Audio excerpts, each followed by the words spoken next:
This episode is brought to you by Shopify. Forget the frustration of picking commerce platforms when you switch your business to Shopify, the global commerce platform that supercharges your selling wherever you sell. With Shopify, you'll harness the same intuitive features, trusted apps, and powerful analytics used by the world's leading brands. Sign up today for your $1 per month trial period at shopify.com/tech, all lowercase. That's shopify.com/tech. One day in college, Kat agrees to help out a friend in film school. This friend is making a spoof of a 1940s noir film featuring a hard-boiled detective and a femme fatale. She's trying to seduce him. Kat shows up to the set thinking she's playing some small role. But when she gets there, surprise, she is the femme fatale. Playing the detective is this guy she doesn't know. He was already dressed in costume in the tan overcoat, and his hair was slicked back, and very kind of dark, brooding man. So I was quite immediately very attracted to him. In the final scene, they kiss. Their bodies are locked together on a leather couch. Kat does not mind this one bit. Then the director yells cut, and that's when they notice it. My fishnets were actually caught in the fly of his pants, so our crotches were literally stuck together. I was sitting on the ground, sort of like mutually spread-eagled with someone else trying to disentangle your crotches. There's kind of little left to the imagination. From the Boston Globe and PRX, this is Love Letters. I'm Meredith Goldstein.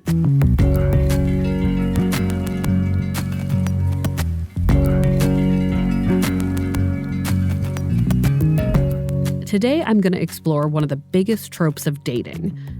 It's this idea that a cute origin story is somehow meaningful or necessary to a successful romantic relationship. And if you don't have one, well, you're doing it wrong.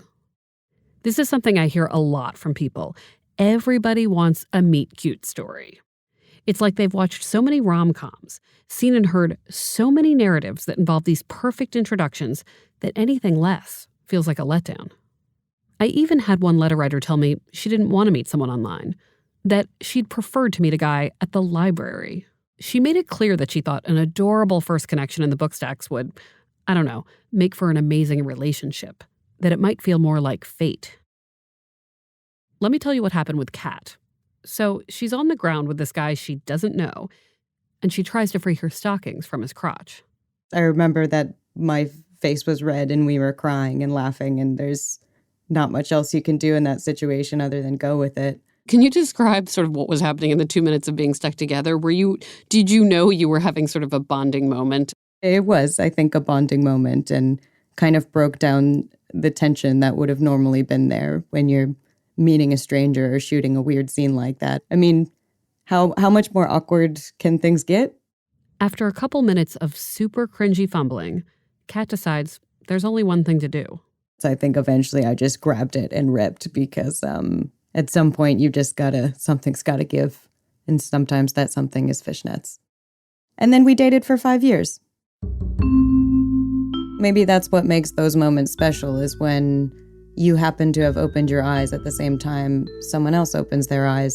And in that moment, that's when that connection is made.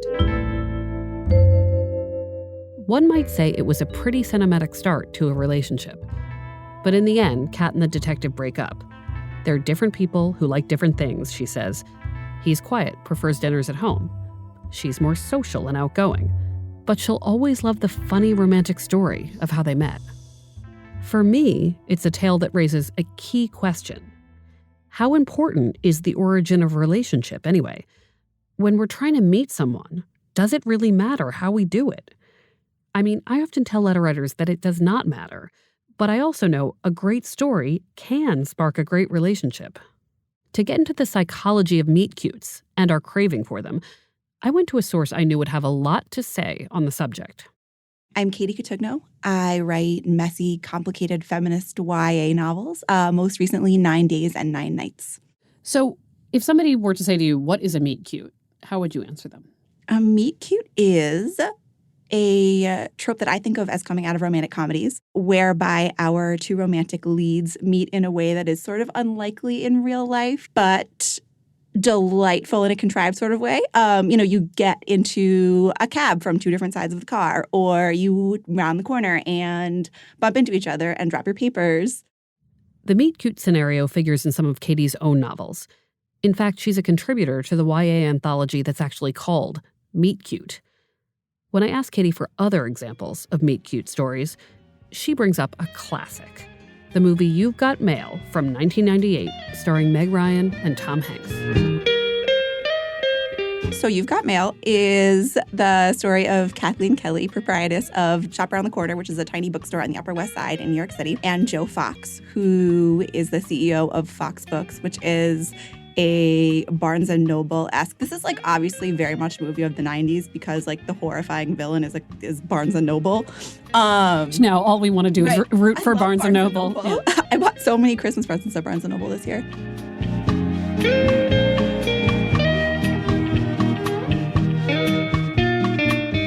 What is it about the meet cute in You've Got Mail that appeals to you? I think it's the idea of meeting someone in real life and not knowing that they are the person that you are already so intimate with in so many other ways. The idea that anybody that you meet could be the person that you already sort of think is your soulmate. Katie and I talked about how online dating has only made this yearning worse. Our app experiences can feel so empty and dehumanizing that we end up pining for a good old-fashioned, hands-on-the-same Starbucks order kind of moment. She talks about online dating this way. It can sort of feel transactional. There's an element of feeling like we are both on this app because we are trying to meet someone and potentially, either hook up or have a relationship or whatever. But it has less of a feeling of sort of magic and happenstance, I think, for some people. And that's why we sort of fetishize the meet cute.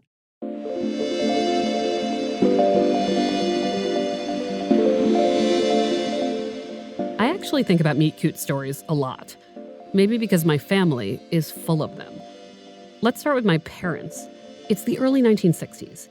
My now late mom, Leslie, and my dad, Dave, are both teenagers living in different places outside of New York City. She's in Yonkers. He's on Long Island. They both attend this weekend music program at Juilliard, the performing arts school in the city. She's a pianist, a prodigy, some would say. My dad plays the bassoon. She had come into the orchestra to do some piano thing, and that was the first time I saw her, and my heart went a little pitter-patter. What do you remember of what she looks like? She had hair your color. She did? Maybe a little darker. Okay. And she had a good butt, a great butt. That's what I remember. Did she walk in backing up? No, she just walked. But they don't actually talk while at Juilliard. He's too chicken to approach her. A year passes. The next summer, they both enroll in a music program at Dartmouth College. At this point, my dad is 15. My mom is 16 or 17. So what happened? Oh, so we did talk, and before long, we were boyfriend and girlfriend for the entire summer. She was in the girls' dorm, I was in the men's dorm. And you courted each other? We courted each other, went out, did everything, practiced in the same practice rooms, had a great time this summer. You played music together? And we played lots of music together.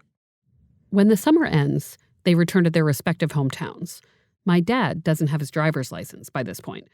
In order to see my mom, his family has to drive him there. My Aunt Nancy, my dad's much younger sister, remembers their whole family piling into the car together. Nancy tells it like this. So we all went along for his romantic dates, at least a few times, I remember. To me, they looked like an adorable couple. Once my dad finally gets his license, he borrows my grandfather's car for a proper date with my mom. She had a whole day planned. It was wonderful. We were going to go visit a friend of their family, and we were going to drive up there and spend the day. P.S. The day was raining, and it was fall leaves all over the ground. And we weren't on the road for 3 or 4 miles when the car naturally, I was probably speeding, and it hit the center divider. It slipped into the center divider. which pushed the fender right into the wheel, which made the car impossible to steer. So we careened off one divider to the next divider and back again to the center. And the car was totaled. Fortunately, we were not injured in any way. This accident doesn't help the long-distance relationship. Both families are pretty pissed. My parents do meet again once more in New York City, but that's it. The young romance peters out. Several years go by. My dad goes to Butler University in Indianapolis. He plays with the Indianapolis Symphony. But he decides to come back east. He's accepted into Juilliard to continue his training. And lo and behold, my first or possibly second day at Juilliard, I walk into a required class called secondary piano. And who's there? But Leslie, my old girlfriend, your mom. And like his first day, he calls home and says, Mom, you'll never guess who my piano instructor is. The odds were incredible, and I was absolutely, totally flabbergasted the third time. It almost seems like a sign at that point. It was. To me, it was a sign. We'll be right back after the break.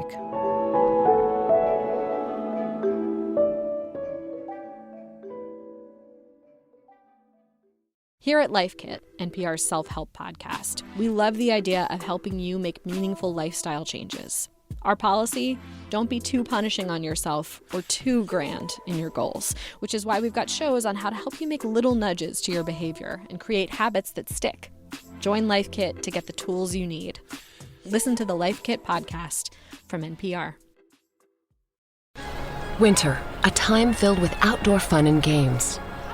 Until a pipe freezes and bursts. Don't let winter weather burst your pipes. Mow & Flow monitors your home's water and shuts it off automatically. Okay, so this is adorable, right? My parents happened to reconnect at Juilliard years after first finding each other because my mom is teaching the piano class that my dad has randomly been assigned to. It was like, holy mackerel. I don't think it was 2 days and we were dating. The only problem is she's faculty and he's now a student. And that is against the rules. And, you know, we'd be the huggy bear and kissy face in the elevators when no one was there and hiding out in the hallways like little kids. And it was quite amusing to a lot of people. I perceived it as like the perfect kind of romance because they were both musicians. They met again after so many years. That just seemed like, you know, out of a fairy tale. My mom was like my best friend. She died in 2013. But I remember her telling me this meet-cute story when I was younger, how it felt like fate. No matter how many times my dad disappeared, he seemed to be put in her path again, until it stuck and they got married. I'll come back to this story in a minute. First, I want to get to another family meet-cute. This one involves my sister, Brett. So Brett had been through this terrible breakup with this guy she'd met at a holiday market in New York City. She was so miserable after getting dumped that a year later, when she passes another holiday market in the city, she knows it could mean terrible memories. But my sister can't help herself. I love Christmas. Like, I am like a Jew that was deprived of Christmas, and I love Christmas, as you know, with all my heart. Like, I would have a tree in here for like 7 months out of the year. Then something happens at the market. She sees a guy. I look in front of me. He's goddamn right in front of me. And I see my now husband, who looks just like Seth Rogen, which was like #marriage goals, staring off into space because he's probably super baked. And I remember thinking, that guy.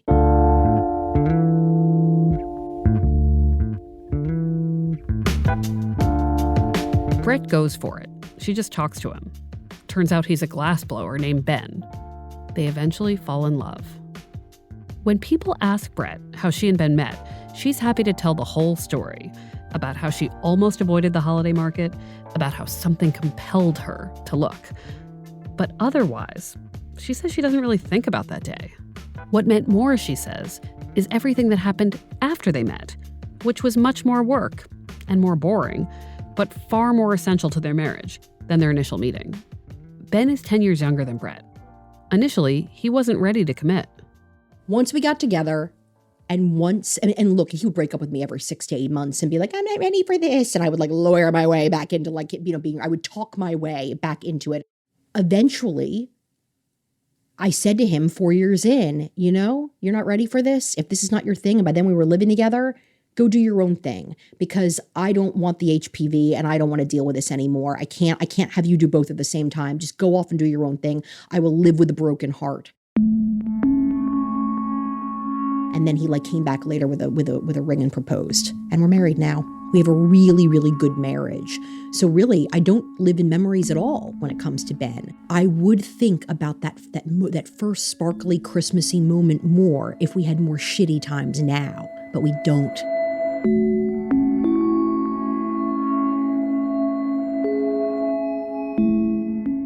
Let's go back to my parents. They had that fairy tale start, but in the end, they did not have a great marriage. After many rocky years and a whole lot of family misery, my dad moved away and they got divorced. As relationships evolve, they evolve many different ways. People fall out of love. There are things that happen. Sometimes you meet people and you fall in love and you never really know who they are. So, the meeting and the love and that flame and the chemistry, can go either way, either a lifetime relationship or one that doesn't last forever. My dad wound up remarrying a woman he met through a friend. As for my mom, the most in love I ever saw her was with a man she met on a dating website. There was no traditional meet cute, just some awkward messages, and then coffee, and then more. I mean, think about all the other people on Tinder or Hinge or OkCupid today. Think about how many of them are on those apps at any given moment. What are the odds that two people will see each other and swipe right at the same time, and then get along in person? If that happens, isn't that cute enough?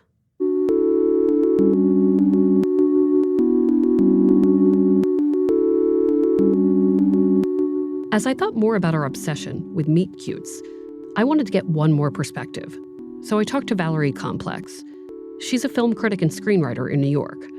I think it's fair to say that Valerie Complex is pretty down on pop culture meet-cute stories. She has problems with how inaccurately they depict real-life impressions of courtship and love. I think rom-coms are a way for us to escape, but the reality is that romanticizing romance isn't always a good thing because it doesn't always stay like that. I ask her to pick some movies that do romance better.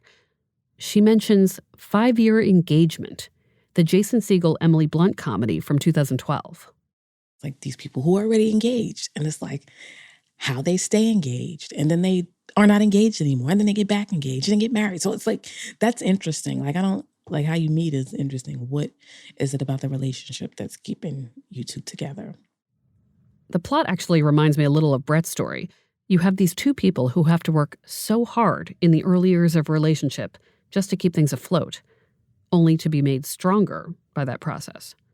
Because a lot of meetings and origin stories can be nice, and then you can't function as a pair, or it's hell, it's abusive, or, whatever. You just don't know. So I think it's, it's important to not just look at like how you meet, but look at the person and, really hone in on who they are. I get that. I mean, I am a sucker for vampire romances, but I will concede that once you get to know your undead significant other, they might want to eat you, and then it's game over.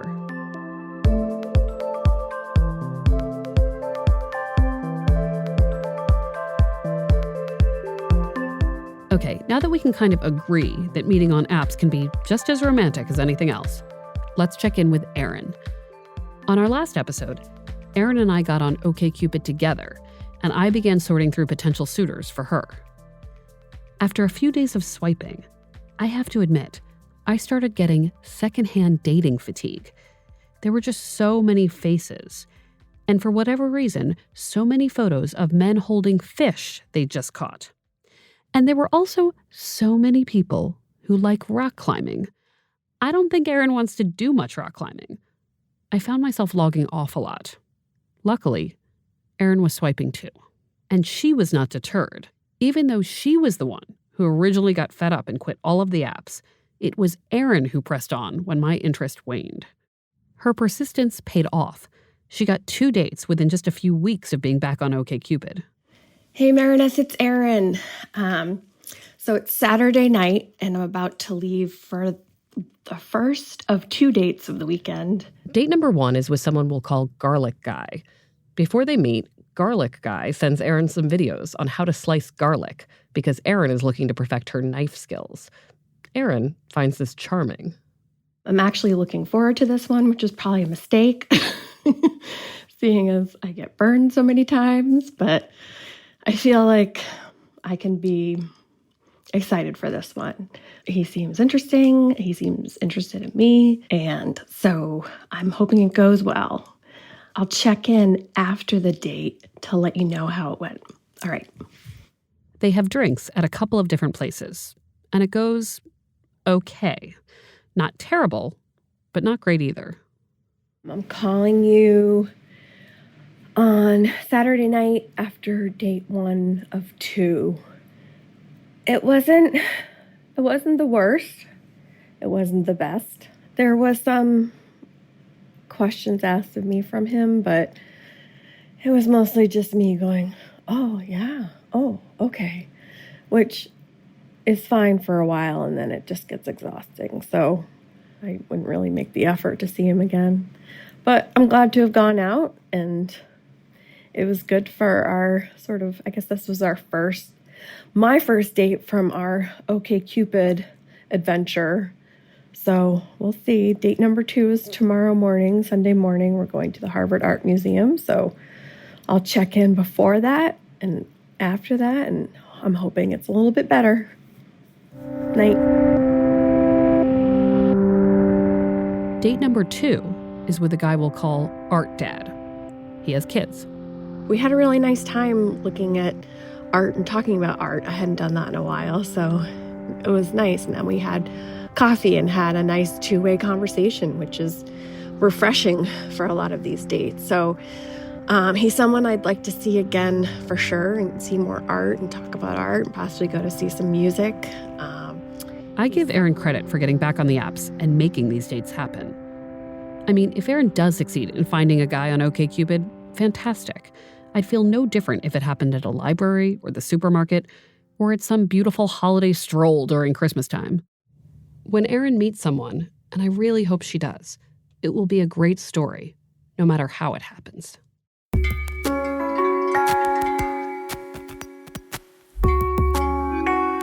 If you want to hear more about my sister Brett, or about how my family turned me into an advice columnist, check out my memoir. It's called Can't Help Myself. Love Letters is a production of the Boston Globe and PRX. The podcast is produced, edited, and engineered by Amy Padula. Audio mixing, sound design, and mastering by Ned Porter. Music by APM. Our executive producers are Scott Hellman and Janice Page. Special thanks to Linda Henry and Brian McGrory. We want to hear your stories of dating and meeting people, and not meeting people. Email us at loveletters@boston.com or tweet at us using the hashtag LoveLettersPodcast. On the next episode, I explore a different reality of dating. How much it costs.